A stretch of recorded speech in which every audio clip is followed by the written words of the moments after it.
आज हम लेके आए हैं एक ऐसे सन की सीरियल किलर की कहानी जिसका मानना था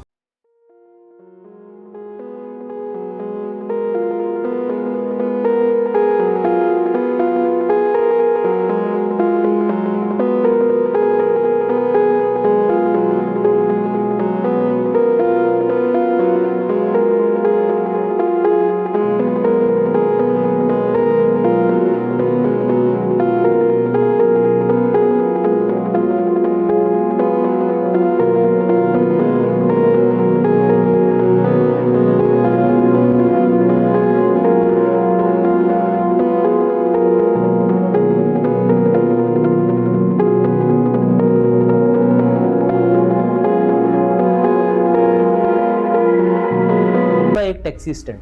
कड़क सर्दी की दोपहर, लोग धूप में आसपास खड़े थे। तारीख थी 23 जनवरी 2000। मनोज सिंह और उसका ड्राइवर टाटा सुमो गाड़ी लेके टैक्सी स्टैंड पर खड़े थे। सांवले से रंग का एक आदमी उनके पास आया और बोला, भैया रीवा जाना है। मनोज बोला, 2000 लगेंगे। आदमी ने कहा, अरे भैया बीमार सवारी है, बड़ी मुसीबत में हूं, कुछ कम कर लो। मनोज ने कहा, चलिए 1500 दे दीजिए, इससे कम नहीं होगा। सवारी तय हुई। मनोज और रवि गाड़ी लेकर निकल पड़े। सोचा सुबह तक वापस आ जाएंगे, लेकिन 3 दिन तक दोनों का कुछ नहीं पता चला। घर वाले परेशान होने लगे और टैक्सी स्टैंड पर पूछताछ की, लेकिन कुछ पता नहीं चला। लिहाजा मनोज के पिता शिवदर्शन सिंह लखनऊ के नाका थाने पहुंचे। शिवदर्शन ने दरोगा नरेंद्र किशोर वाजपेयी से कहा, साहब मेरा बेटा मनोज और ड्राइवर रवि 3 दिन से गायब है। नरेंद्र किशोर ने पूछा, आखिरी बार कहां दिखे थे? शिवदर्शन बोले, साहब 23 तारीख की शाम दोनों गाड़ी से घर आए थे। कह रहे थे बुकिंग लेके रीवा जा रहे हैं। हमने देखा भी था, गाड़ी में 6 लोग थे, एक औरत भी थी। उसके बाद से कुछ पता नहीं चल रहा। जांच शुरू हुई। नरेंद्र किशोर यूपी एमपी बॉर्डर के चेक पोस्ट पर पहुंचे। उन्होंने कागज दिखाकर, इस नंबर की टाटा सुमो के बारे में कुछ पता है? कागज पर गाड़ी का नंबर था UP32Z2423। सिपाही रजिस्टर देख के बोला, साहब इस नंबर की कोई भी गाड़ी यहां से पास नहीं हुई है। नरेंद्र किशोर बोले, मतलब वो लोग रीवा पहुंचे ही नहीं। जो भी हुआ रायबरेली और इलाहाबाद के बीच में ही हुआ। रवि और मनोज का गांव हरचंद्रपुरा रायबरेली जिले में था। 23 जनवरी की शाम रीवा जाते हुए दोनों कुछ ऊनी कपड़े लेने के लिए अपने घर गए थे। जांच का दायरा छोटा हुआ। रूट पर पड़ने वाली हर चौकी थाने से एंट्री और एग्जिट की रिपोर्ट मांगी गई। 7 दिन बाद पता चला, प्रयागराज जाने वाले रास्ते में एक जंगल में 2 सिर कटी लाशें मिली हैं। इसी तरह नोच डाला था, एक लाश के तो दोनों हाथ और पैर जानवर खा चुके थे। वह रवि था। लाशों को देखते ही शिवदर्शन चीख पड़े, हाय राम, हमारा लड़का। कमबख्त एक कपड़ा तक नहीं छोड़ा। गाड़ी ले गए, लड़का काहे मार दिया? गला रेत कर हत्या की गई थी। दोनों के शरीर पर एक भी कपड़ा नहीं था। पुलिस पंचनामा भरने लगी। मौके पर खून की एक बूंद भी नहीं थी। मतलब दोनों को किसी और जगह मारकर लाश जंगल में फेंकी गई थी। नए सिरे से जांच शुरू हुई। दरोगा नरेंद्र किशोर ने गांव और परिवारजनों वालों से एक बार फिर पूछताछ की। घूम फिरकर कहानी फिर उसी जगह अटक गई। न गाड़ी का कुछ पता चल रहा और ना ही उन 6 लोगों का कोई सुराग मिला। महीने, 2 महीने, 6 महीने, पूरा साल बीतने को आया, लेकिन कोई खबर नहीं। इसी बीच प्रयागराज में एक बड़ी घटना हुई। शहर के नामी पत्रकार धीरेन्द्र सिंह 14 दिसंबर 2000 को ऑफिस से अपने गांव के लिए निकले, लेकिन घर नहीं पहुंचे।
पुलिस दोनों को थाने उठा के ले आई। पूछताछ शुरू हुई, लेकिन कोलंदर कुछ बोलने के लिए तैयार नहीं था। लेकिन उसका साला डरा हुआ था। चेहरा पलक झपकते ही बदल रहा था। पुलिस ने उस पर दबाव बनाना शुरू किया। अचानक पुलिस की नजर उसके जूतों पर पड़ गई। जूते थोड़े से बड़े थे। सिपाही ने पूछा, ये जूता किसका पहने हो? बचराज थोड़ा हक पका के बोला, मेरा ही है साहिब। सिपाही बोला, तुम्हारा है या धीरेंद्र का? इतना कहते ही बचराज की सांसें अटक गई। पुलिस का शक गहरा गया। पुलिस ने अपने स्टाइल में पूछताछ शुरू की और एसएन त्रिपाठी बोले, तुम लोगों ने ही धीरेंद्र के मोबाइल से अपने घर पे फोन लगाया था। सच सच बताओ, तुम लोगों ने धीरेंद्र के साथ क्या किया? नहीं तो खाल खींच दूंगा। आखिर बचराज ने चुप्पी तोड़ी। बोला, साहब धीरेंद्र का मोबाइल गाड़ी में ही पड़ा है। इतना सुनते ही कोलंदर की सेवा शुरू हुई। रात करीब 3 बजे जाके उसने मुंह खोला। कोलंदर ने बताना शुरू किया, हमने धीरेंद्र का मर्डर कर दिया है। ये टाटा सुमो चोरी की थी। धीरेंद्र को ये बात पता चल गई थी। मुझे डर था कहीं पुलिस में न जाके बता दे, तो मैंने उसे अपने फार्म हाउस में बुलाया। वे सवेरे सवेरे आए थे। उन्हें अलाव के पास बिठाया और बचराज से चाय लाने को कहा। धीरेंद्र का मुंह मेरी तरफ था। बचराज उठ के धीरेंद्र के पीछे की तरफ गया और गोली मार दी। त्रिपाठी ने आग तेर कर पूछा, गोली चली और किसी ने सुना भी नहीं? कोलंदर निश्चिंत होकर बोला, अरे साहब, ऐसे पटाखे तो चलते रहते हैं। पूरा दिन तो लाश फार्म पर ही थी। इतना कहते ही रिमांड रूम में सन्नाटा छा गया। कुछ देर रुककर एसएन त्रिपाठी ने पूछा, लाश अभी भी फार्म पे है? नहीं साहब, लाश तो रीवा में फेंक आए। उधर मध्य प्रदेश पुलिस को रीवा जिले के रायपुर थाना क्षेत्र में एक सिरकटी लाश मिली थी। बॉडी पर कपड़े नहीं थे, ना ही लाश की पहचान हुई, ना ही किसी ने क्लेम किया। सो पुलिस ने फोटो खींच के लाश दफना दी। उसी रात रीवा पुलिस के पास इलाहाबाद से कॉल आया कि यूपी पुलिस कुछ दिनों से एक लापता पत्रकार को ढूंढ रही है। एसएन त्रिपाठी, धीरेंद्र के परिजन राजा कोलंदर को साथ लेके रीवा पहुंचे। फोटो देखे, बॉडी के रंग कद काठी से शिनाख्त हुई, ये धीरेंद्र का ही शव है। खबर घर पहुंची, कोहराम मच गया। धीरेंद्र की पत्नी की सिसकियों से पूरा इलाहाबाद कांप उठा। वो कभी अपने 3 साल के बेटे को सीने से लगा के रोती, तो कभी गर्भ में पल रहे बच्चे की दुहाई देके सवाल पूछती। उधर यूपी पुलिस बॉडी लेने के लिए माथापच्ची में जुटी। दूसरे दिन रीवा मजिस्ट्रेट के ऑर्डर पर लाश खुदवाई गई। इलाहाबाद में धीरेंद्र के धड़ का अंतिम संस्कार हुआ। उनका सिर अभी तक बरामद नहीं हुआ। राजा ने बताया कि सिर नैनी के आगे रामसर तालाब में फेंक दिया। गोताखोर पानी में उतरे, जाल डाले गए। काफी मशक्कत के बाद धीरेंद्र का सिर मिला। वीरेंद्र ने अपने छोटे भाई का सिर देखा और वो वहीं बैठ गया। आंख में ना आंसू थे, ना दर्द का एहसास होना बंद हो चुका था। पूरी तरह से बदहवास वीरेंद्र किसी तरह पहुंचा। लाडले छोटे भाई का तीसरी बार फिर से आगे संस्कार किया। इधर पुलिस ने एक बार फिर राजा कोलंदर से पूछताछ शुरू की। धीरेंद्र को जिस तमंचे से गोली मारी गई थी, उसकी बरामदगी जरूरी थी। राजा ने बताया, तमंचा फार्म पर गोबर के उपयोग में छिपा के रखा। फार्म पर दबिश थी। धीरेंद्र को जिस तमंचे से गोली मारी गई थी, उसकी बरामदगी जरूरी थी। राजा ने बताया, तमंचा फार्म पर गोबर के उपलों में छिपा के रखा। फार्म पर दबिश थी। तमंचा बरामद हुआ। धीरेंद्र की मोटरसाइकिल के कुछ पार्ट्स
पर बुलाया, बातचीत की और उसी समय सर धड़ से अलग कर दिया। वहीं पीपल के नीचे गड़ा हुआ है सब कुछ। फिर हम दोनों साले बहनोई ने उसकी खोपड़ी उबाल दी और उसके सिर का सूप पिया। इतना कहकर कोलंदर चुप हुआ। रिमांड रूम में सन्नाटा छा गया। दूर कहीं से कुत्तों की भौंकने की आवाज आ रही थी। अचानक अधिकारी त्रिपाठी की तंद्रा टूटी। बोले, क्या हो तुम? इंसान तो नहीं हो सकते, नर पिशाचो, आदमखोर, वैशी हो, आखिर क्या हो? कोलंदर ने धीरे से सर उठाया और बोला, राजा, राजा कोलंदर हूं। एसएन त्रिपाठी का दिमाग झंझना गया था। उन्होंने पूछताछ वहीं रोक दी। पुलिस वालों की हिम्मत जवाब दे गई। अगले दिन SSP P K Tiwari, SP city Lalji Shukla, inspector Kotwali Rameshwar Trivedi और जांच अधिकारी एसएन त्रिपाठी पूरे दल बल के साथ राजा कोलंदर के पीपली फार्म पहुंचे। उसकी निशानदेही पे खुदाई हुई तो जमीन से राज खुलने शुरू हुए। नर कंकाल मिले, 2 लाशें मिली। ये काली प्रसाद श्रीवास्तव की थी। लाला की खोपड़ी लाल रंग से रंगी थी, दूसरी खोपड़ी सफेद थी। राजा ने मुंह खुला, ये मोइन है, हमारे साथ ही काम करता था चिक्की में, 25,000 लिए थे। वापस मांगने लगा तो कहने लगा, मैं तुम्हारा दिया जानता हूँ, लौटाए बिना नहीं रह सकता। कुछ दिन बीत गए, रात को यमुना पुल पे काट के वहीं बहा दिए।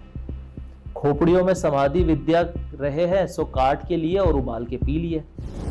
त्रिपाठी बुदबुदाए, नर नहीं, नर पिशाच है ये आदमी। फार्म में कई नर कंकाल मिले। एक कोट भी बरामद हुआ। कोट पर सिलाई लगी थी, अक्सरा टेलर्स, रायबरेली।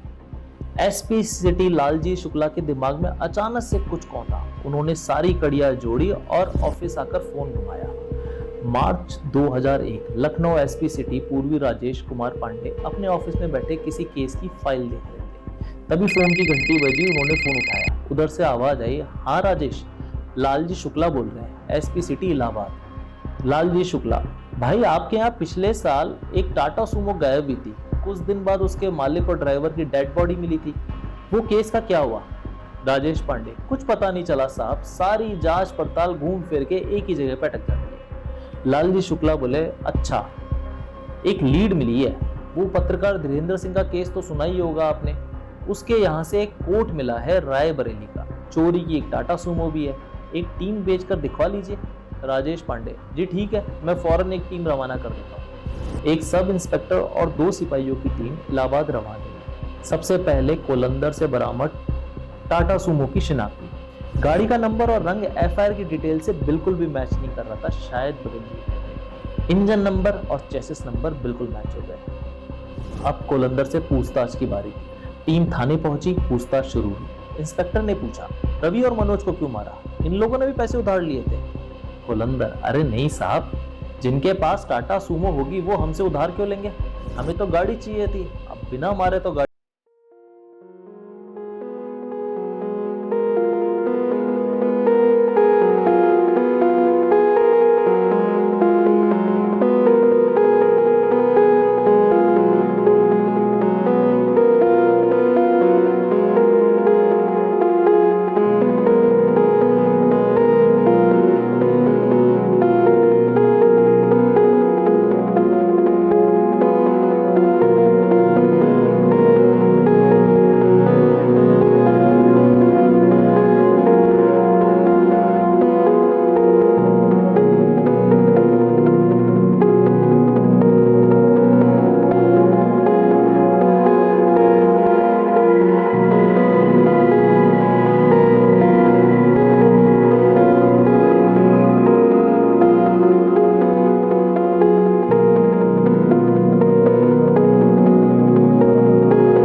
और यही था राम निरंजन उर्फ राजा कोलंदर। सामने बैठे जज रोहित सिंह ने फैसला पढ़ना शुरू किया। अभियुक्त ने साजिश के तहत रवि श्रीवास्तव और मनोज सिंह की हत्या की है। ये पेशेवर अपराधी हैं। आईपीसी के तहत अभियुक्त राम निरंजन उर्फ राजा कोलंदर और बच्चा राज को उम्र कैद की सजा सुनाई जाती है। कटघरे में खड़ा राजा कोलंदर खिलखिलाकर हंस पड़ा। चेहरे पर शिकन की एक लकीर तक नहीं थी। कोर्ट से जेल जाते वक्त कोलंदर और बच्चा राज आपस में हंसी टिटोली करते रहे। दिसंबर 2000 में गिरफ्तार होने के बाद 16 साल तक राजा कोलंदर निनी सेंट्रल जेल में बंद रहा। इस बीच 1 दिसंबर 2012 को पत्रकार धीरेन्द्र सिंह के मर्डर केस का फैसला आया। इलाहाबाद जिला अदालत ने राजा कोलंदर और बच्चराज दोनों को उम्र कैद की सजा सुनाई। 2016 में कोलंदर को लखनऊ जेल और फिर 2019 में उन्नाव जेल शिफ्ट किया गया। इस वक्त कोलंदर वहीं बंद है। कई केसों का ट्रायल अभी भी चल रहा है। धीरेन्द्र सिंह, रवि श्रीवास्तव और मनोज सिंह के परिवारों ने राजा कोलंदर को फांसी की सजा दिलाने के लिए हाई कोर्ट में अपील की है। ये क्राइम स्टोरी आप तक पहुंचाने का कारण आपको विचलित करना नहीं, बल्कि आप सबको सावधान करना है।